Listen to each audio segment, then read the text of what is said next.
Daar sit 'n man in die kerk, en hierdie is 'n metaforiese, dis 'n verhaal, dis nie werklik so dat iemand in hierdie kerk sit nie. Daar sit 'n man in 'n kerk,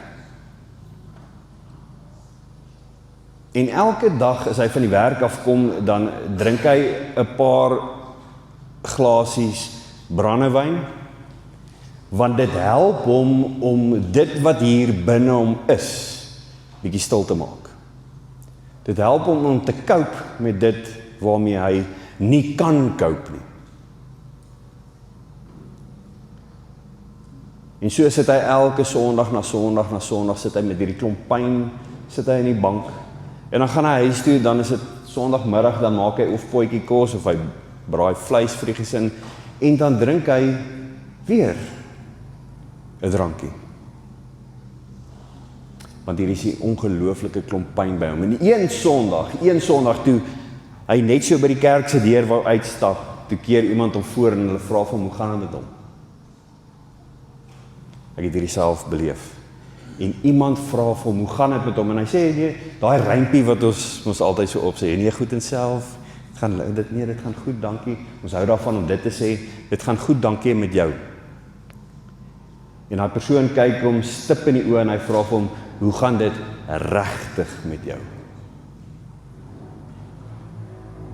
En toe besef hy, hier's iemand wat hom raak sien. Hier's iemand wat bewus is van hom. Daar's iemand wat hom vanoggend gekeer het en gedink het, dis belangrik om vir hom te vra hoe dit gaan.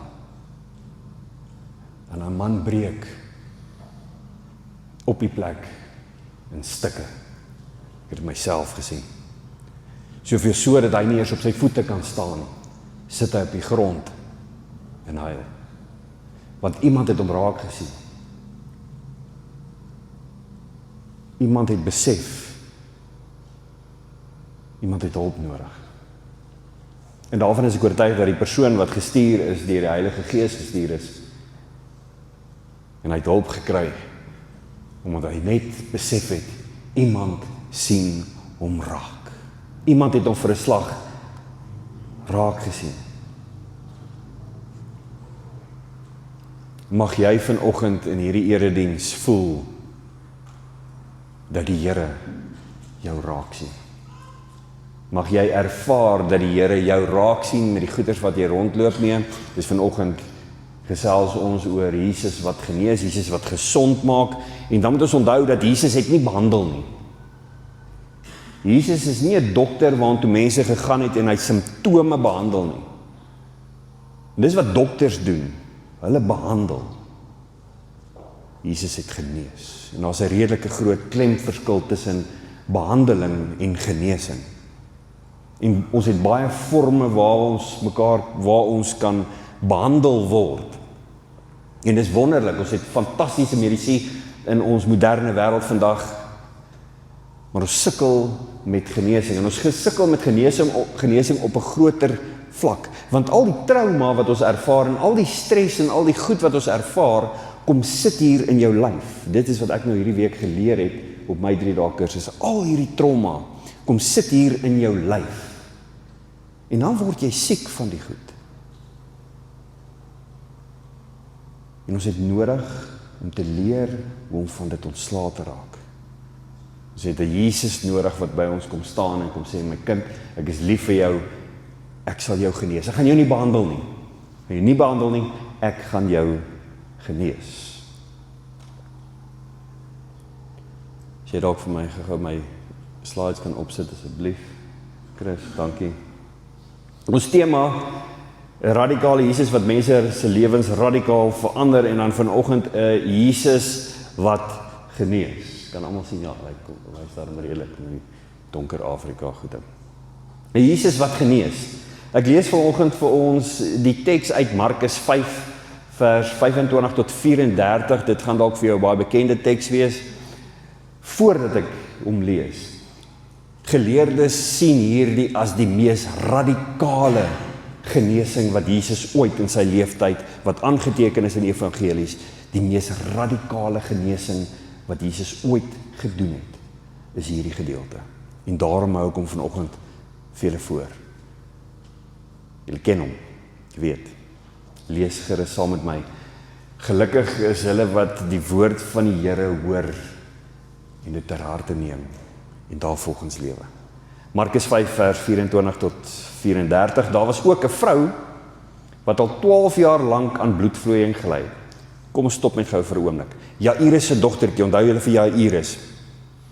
Sy dogtertjie is besig om dood te gaan. Jairus in die tempelowerheid hardloop daar na Jesus toe en sê, asseblief, hy het gehoor dat Jesus klomp mense genees en hy hardloop na Jesus toe en hy vra asseblief, kom help my dogtertjie is besig om te sterf. En terwyl Jesus na Jairus se huis toe loop, gebeur die volgende. Daar was ook 'n vrou wat al 12 jaar lank aan bloedvloeiing gely het. Vir die kinders, sy was al 12 jaar lank siek. Sy was siek en sy kon nie gesond word nie. Sy het baie gely onder die behandeling van talle dokters en het alles wat sy gehad het daaraan bestee. Sy het al haar geld spandeer aan 'n klomp dokters. Weet jy wie van julle is al deur hierdie oefening? Jy is al by die dokter en daai dokter en hierdie spesialis en daar kom net nie die regte genesing nie. Sy het van talle dokters en het alles wat sy gehad het daaraan bestee. Sy het egter geen baat daarby gevind nie. Haar toestand het eerder vererger, net erger geword. Sy het van Jesus gehoor en in die gedrang nader gekom en van agteraf aan sy klere geraak, want sy het gedink, as ek maar net aan sy klere kan raak, sal ek gesond word. En dadelik het die bron van haar bloedvloeiing opgedroog en sy kon aan haar liggaam agterkom dat sy van haar kwaal ontslae was. Jesus het ook self onmiddellik geweet dat daar van hom krag uitgegaan het en hy het hom in die gedrang omgedraai en gevra, wie het dit aan my gedoen? Wie het aan my klere geraak? Sy disippels het vir hom geantwoord, u sien tog dat die mense van alle kante af teen u druk en dan vra u nog wie het aan my klere geraak. Hy het rondom gekyk om te sien wie dit gedoen het. Die vrou het geskrik en gestaan en bewe, want sy het besef wat met haar gebeur het. Sy het toe voor hom op haar knieë kom val en vir hom haar geskiedenis vertel. Die klem sinnetjie vanoggend. Sy het voor hom kom val en alles vir hom vertel. Alles. Daarna sê hy vir haar, dogter, jou geloof het jou gered, gaan in vrede, wees vergoed van jou kwaal genees. Net tot sover. Dis die beautiful verhaal van hierdie vrou wat siek was, bloedvloeiing, vir 12 jaar. Om die prentjie te skets. Hier's 'n vrou wat hoor van Jesus. En sy hoor hy's in die dorp. En al wat sy dink, sy's plat. Sy weet nie meer na watter dokter nie, sy het nie meer geld oor nie, daar's niks oor nie. En al wat sy, die laaste hoop wat sy het, en sy hoor van die stories en hoe Jesus mense bonatuurlik genees. En al wat sy vir haarself sê, as ek net aan hom kan raak, dan dink ek, gaan ek genees word. Nou moet ons onthou, hier's 'n klomp mense. Dis nie net Jesus en Jairus en die disippels wat stap nie. Ons lees in die teks, daar was 'n klomp mense wat om Jesus gestaan het. Nou moet jy self vir jouself hierdie skets. Sy druk, sy's 'n vrou, onthou, sy's 'n vrou, hier's 'n klomp manne. Sy druk en stuur, sy stamp haar weg deur al hierdie manne.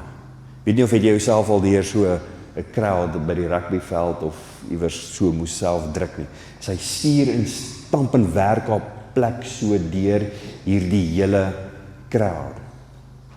Totdat sy naby genoeg aan hom kan kom. En sy gryp aan sy onderkleed.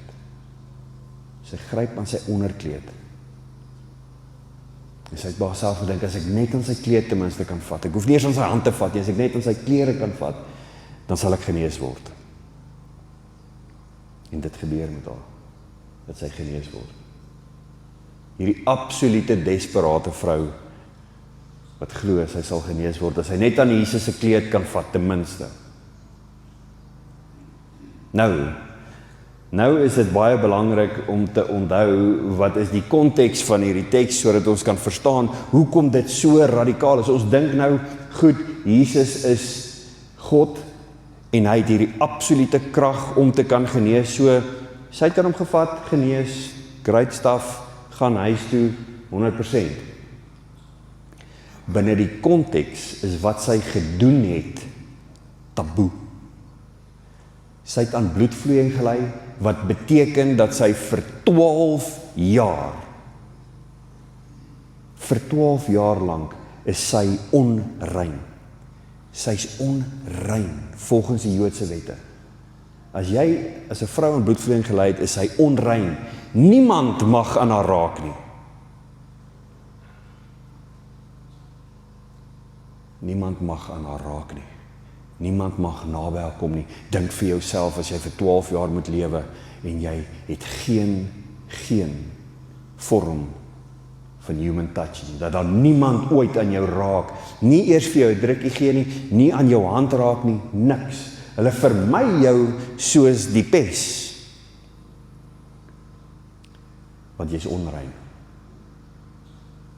En dan is jy nog 'n vrou ook wat hier jouself bevind in manlike geselskap. En hierdie vrou, sy sou nie 'n man gekry het nie.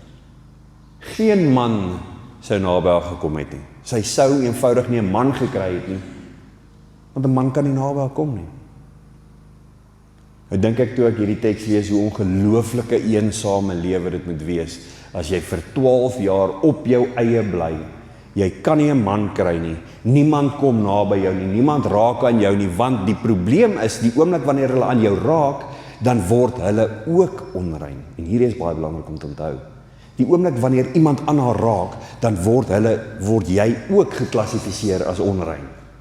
Dan moet jy deur 'n hele klomp rituele weer gaan, Joodse rituele wat jou weer reinig. So niemand het daarin gedink om eers naby te kom en haar te vat nie, want jy word onrein die oomblik wanneer jy aan haar raak. En hier kom hierdie vrou en sy het die moed om aan Jesus se kleed te gaan raak.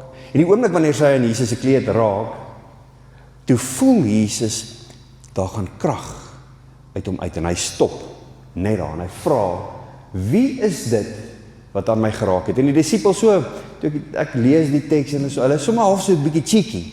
Hulle sê, man, kan jy nie sien hoeveel mense is hier nie? Dink bietjie vir jouself, kan jy nie sien? Hier's baie mense, hier kan nou enigiemand aan jou gestamp het. En dan staan Jesus stil en hy sê, iemand spesifiek het aan my geraak. En hy weet, iemand het hom aan hom geraak wat genesing nodig gehad het. En hy staan stil en hy vra. Die disipels sê, man, dit kon enigiemand wees, en hy sê, nee, dis iemand spesifiek, en hy kyk rond, en hy weet wie dit is. En daai vrou, omdat sy onrein is, en sy weet, as sy aan Jesus raak, maak sy vir Jesus, volgens die Joodse wette, onrein. Sy mag nie aan hom raak nie. Sy gaan vir Jesus onrein maak, die oomblik wanneer sy aan hom vat. En sy staan en sy begin bewe. Sy begin bewe, uit vrees vir dit wat hulle nou aan haar kan doen. Wat die disippels ook aan haar miskien kan doen. Wat die mense om haar kan doen. Want jy het sonder toestemming aan iemand gevat en jy is onrein, so nou wil jy vir Jesus ook onrein maak. Dink net die debat wat sou uitbreek. En Jesus staan daar stil en hy weet wie dit is. En dan lees ons hier 'n belangrike sinnetjie waar die teks sê, sy het vir Jesus alles vertel. So dan moet jy vir 'n oomblik indink, miskien het hulle hier gestaan en gesels vir 10 minute. En dan dink net aan Jairus wat langs Jesus staan, hy sê soos, Jesus, my dogtertjie is besig om dood te gaan. En jy staan hier en kekkel met 'n vrou. Wat's fout met jou? So ek sien vir Jairus hoe ongeduldig hy raak, terwyl hierdie vrou vir Jesus alles vertel, en in daai tye sou 'n man eenvoudig net omdraai en wegstap. Hy sou nie eers met 'n vrou gepraat het in die publiek nie, want dit is nie gepas nie. Wat doen Jesus? Hy vergeet vir 'n oomblik van Jairus en sy dogtertjie, Ek sal nou by dit uitkom. Hy vergeet van al die reinheidswet, hy vergeet van alles, en hy staan vir 'n oomblik net stil en luister na iemand se leed, soos daai ou by die kerk se deur. Word sy raak gesien, sy word raak gesien, en sy het die vrymoedigheid, en sy vertel Jesus alles, en hy luister, alles. En toe Jesus klaar geluister het, toe sê hy vir haar, dogter, eerste keer wat Jesus ooit 'n vrou dogter noem. Wat hy daarmee doen is, hy gee haar identiteit terug. As Jesus vir iemand, 'n vrou, sy dogter noem, dan beteken dit, hy gee vir haar onmiddellik haar identiteit terug. Jy is nou nie meer hierdie persoon wat deur die gemeenskap uitgegooi word, verdruk word nie. Jy's nie meer daai vuil ene nie. Jy's my dogter. En dan sê hy vir haar, jy's genees. En wat het jou genees? Jou geloof.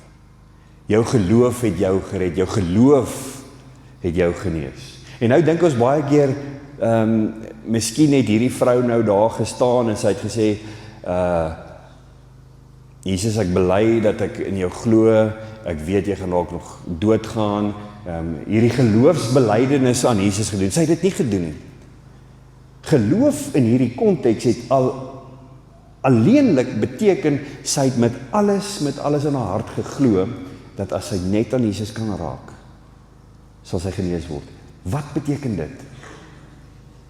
Sy het wat? As sy geglo het, Jesus kan haar genees, beteken dit haar geloof, die geloof waarvan Jesus praat, beteken sy het op hom vertrou. Sy het vertrou met alles in haar. Dis die geloof waarvan Jesus praat.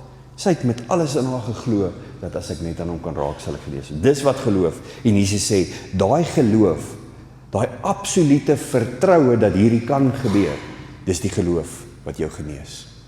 Dis daai geloof wat jou genees. Jesus maak haar nie net fisies gesond nie. Hy herstel haar identiteit. Hy herstel haar menswaardigheid. Haar absolute menswaardigheid. Ek dink in die tye waarin ons leef, gebeur dit gereeld met ons, dat ons menswaardigheid word aangetas. Jy kom in 'n plek en jy praat met mense, of jy word bedien aan die ander kant van die toonbank, en ons kan dit nou reguit vanmôre vir ons, vir mekaar sê, die persoon aan die ander kant van die toonbank het nie 'n saak met jou nie as gevolg van jou ras. As gevolg van jou ras. Ons ervaar dit, ek ervaar dit. En op daai manier hanteer hulle jou onmenswaardig, en 'n stukkie van jou menswaardigheid. Want dit maak nie saak hoe oulik en met hoe mooi gemoed jy na hierdie persoon toe kom nie, hulle het net nie 'n saak nie, hulle wil jou eintlik nie help nie. En dit is die waarheid, dat hierdie ding baie keer rasgedrewe is. Dit is eenvoudig so. Wat ons in Suid-Afrika op hierdie stadium ervaar, ek sê nie, dat apartheid 'n goeie ding was nie, daarmee kan ek nie saamstem nie. Ek dink in die apartheidsera het ons land gefloreer, op 'n fisiese vlak. Wat nou gebeur, en ek het dit al gesê, wat nou gebeur in ons land, is omgekeerde apartheid. Net op 'n ander manier. Net op 'n ander manier. Ons word verdruk, op 'n sosiaal-ekonomiese manier. Dis eenvoudig so. Omgekeerde apartheid is wat C4 in Suid-Afrika op hierdie stadium. Ongelukkig. En daarmee kan ek myself nie vereenselwig nie, want ons menswaardigheid word weggeneem. Ons wat hier sit, of ons wat voor daai toonbank staan, wat gehelp moet word deur 'n amptenaar, se menswaardigheid word weggeneem. Ons menswaardigheid word weggeneem op 'n groot skaal. Ons is die vrou met bloedvloeiing aan die ander kant van die toonbank.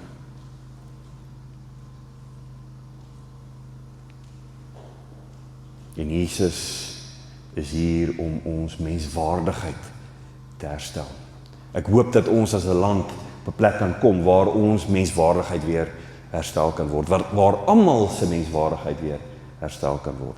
Want baie van ons leef met hierdie hart wat voel dat ons menswaardigheid van ons ontneem word. Jesus kom herstel hierdie vrou se menswaardigheid ten spyte van hierdie reinheidswette, ten spyte van die taboes dat Jesus nie eers eintlik met haar moet praat nie. Sy is nie veronderstel gewees om aan hom te raak nie. Jesus moes eintlik op daai plek homself onttrek het uit die hele geselskap uit en niemand mag aan hom ook geraak het nie, en hy moes eers hierdie prosesse gaan ondergaan om homself weer rein te kry. Jesus sê, hy draai die kultuur en die sisteem van sy tyd op sy kop. Op sy kop, totaal en al. En wanneer ons dit besef, dan besef ons hoe radikaal Jesus werklik was. Wat Jesus eintlik sê met hierdie gebeure, is heelheid, gesond word, heling is aansteeklik. Hulle het eintlik gesê, maar hierdie vrou is 'n aansteeklike vrou. En omdat sy nou aan Jesus geraak het, is Jesus nou 'n aansteeklike man, en Jesus draai alles op sy kop, en hy sê, genesing is aansteeklik.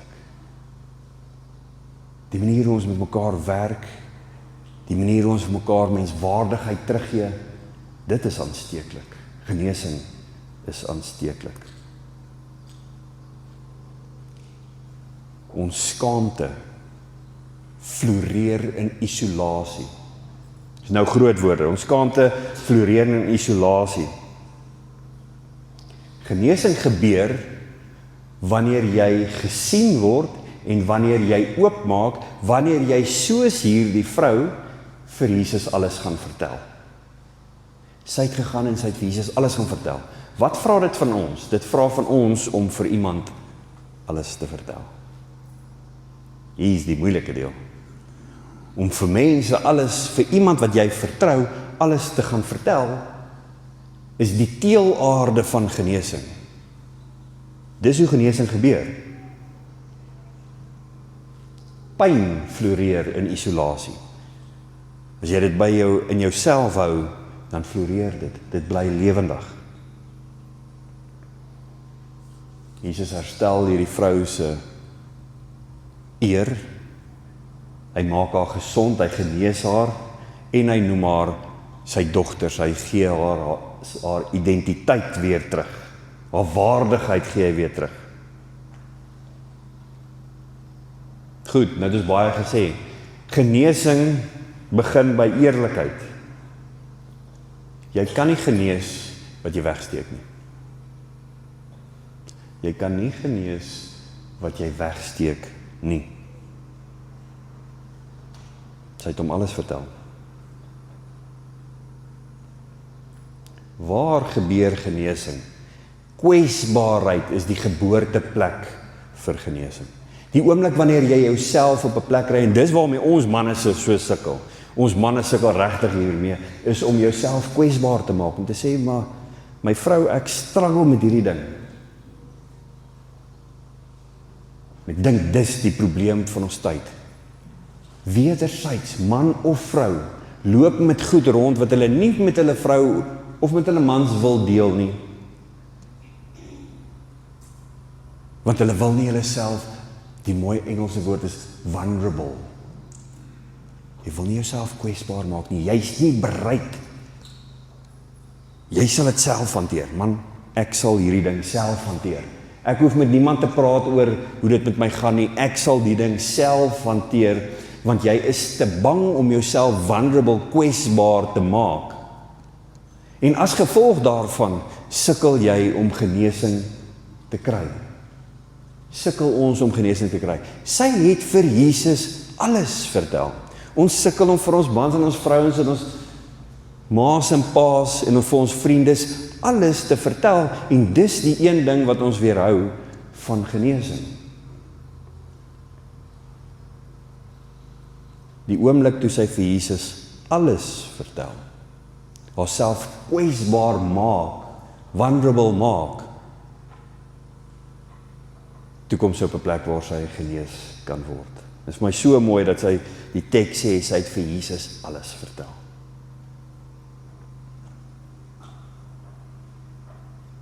Jesus het nie net genees nie. Hy het nie net behandel nie. Hy het mense se identiteit, hulle menswaardigheid en hulle totale menswees herstel.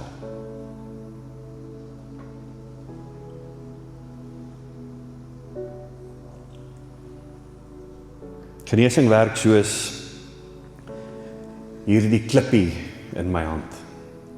Hierdie klippie is die toonbeeld en voorbeeld van dit wat jy mee rondloop, wat jy dink jy kan handle, wat jy weet is jou pyn, wat jy nie bereid is om te share nie, waarmee jy dalk al vir jare lank loop,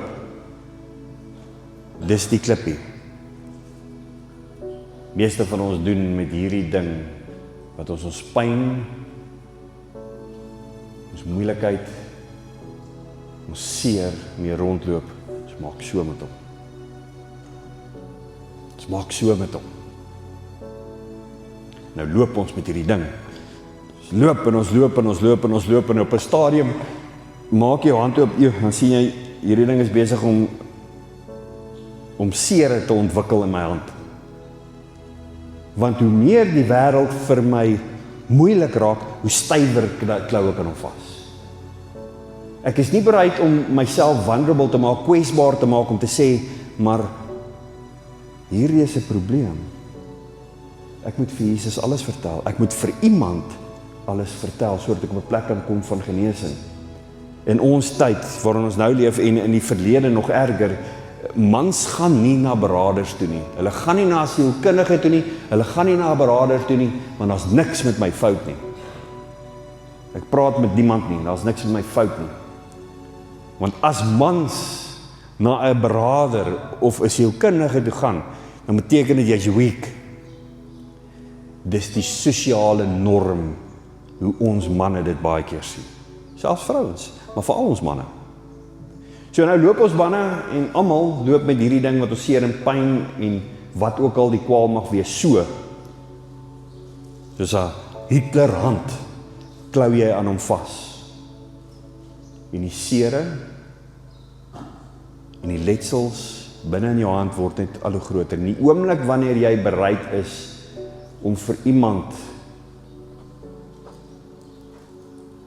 te wys, wanneer dit, oomblik wanneer ek bereid is om vir jou te wys, daai alles vertel, ek kan vir jou wys, hier is my seer, hier is die goed waar ek worry, hier is die goed waarmee ek sukkel, wat kan Tannie dan doen? Jy kan die klip uit my hand uit optel, jy kan hom vat, en jy kan hom in die tuin gaan sit, daar waar hy hoort. Ons is nie bereid om dit te doen nie. Die klem op vanoggend se teksvers met al hierdie konteks gebeure. Dus Jesus staan daar en sy het vir hom alles vertel. En daarna sê hy vir haar, jy is genees. Nie voor dit nie. Dit is baie belangrik dat ons hierdie ding onthou. Nadat sy vir Jesus alles vertel het, sê hy, jy is genees. En jy sal vir altyd genees wees. Nadat sy vir hom alles vertel het. So my gebed vanoggend is dat jy iewers, en hier is taaf, iewers die moed sal hê om meer oop te wees teenoor jou vrou, jou vriende, jou binnekring, om wanneer daar iets is wat jou pla, wanneer daar iets is wat jy mee rondloop, dat jy vir alles sal vertel. Sodat jy genesing kan kry. En dat jy sal weet dat in hierdie proses die groot geneeser Jesus Christus is. Daar's niemand wat meer beter kan genees as hy nie. En nou sê ons, goed, maar ek bid en hierdie ding hier binnekant my wil net nie weggaan nie. Dan kan ek vir jou vanoggend sê, daar is al hoeveel keer in jou lewe het die Here iemand by die kerk se deur, soos die eerste verhaal, het die Here by die kerk se deur gaan laat staan om vir jou te vra, hoe gaan dit regtig met jou? En dan bly jy net sê, dit gaan met my goed. Dit gaan met my goed, daai rympie opsê. Die Here stuur mense oor ons pad, om ons te help genees. Maar ons is te trots om te sê, ek het hulp nodig. Ek het mense nodig, ek het my beste pel nodig, ek het my vrou nodig om goed voor te vertel waarmee ek dalk al vir jare lank loop. Wat vir my swaar is. Die oomblik wanneer ek dit reg kry, dan gebeur genesing. Die mooiste huwelike wat ek ken, wat ek al gesien het, en hier sit twee van hulle, hier sit een van hulle hier voor, in die kerk, daar so agter, die Swanepoels. Hierdie ongelooflike mooi huwelik, want een van hulle beginsels is juist dit. Ons praat met mekaar oor alles, ons sê vir mekaar alles. Maar daar iets is wat swaar is, dan deel ons dit met mekaar. Mag ons die moed kry om onsself kwesbaar, vulnerable te maak, om met mense te praat oor ons probleme, dat ons hulle alles vertel, sodat Jesus ons kan genees deur ander mense. Jesus gebruik mense, hy sê, wanneer ek weggaan, sal julle nog meer kan doen as ek.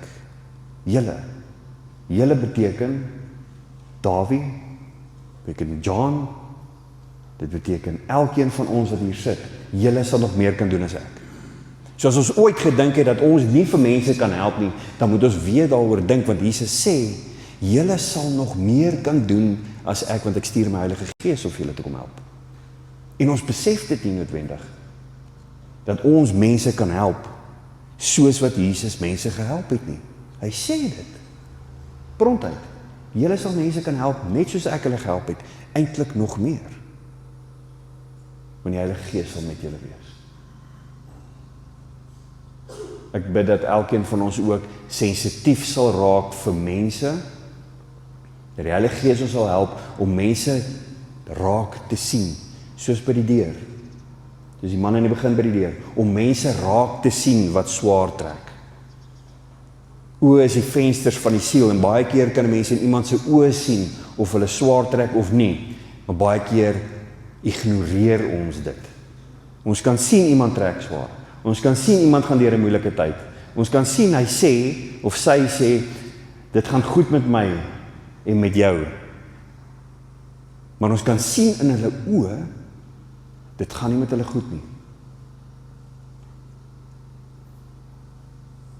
Mag ons hulle wees, wat dit raak sien, en die volgende vraag te vra, hoe gaan dit regtig met jou?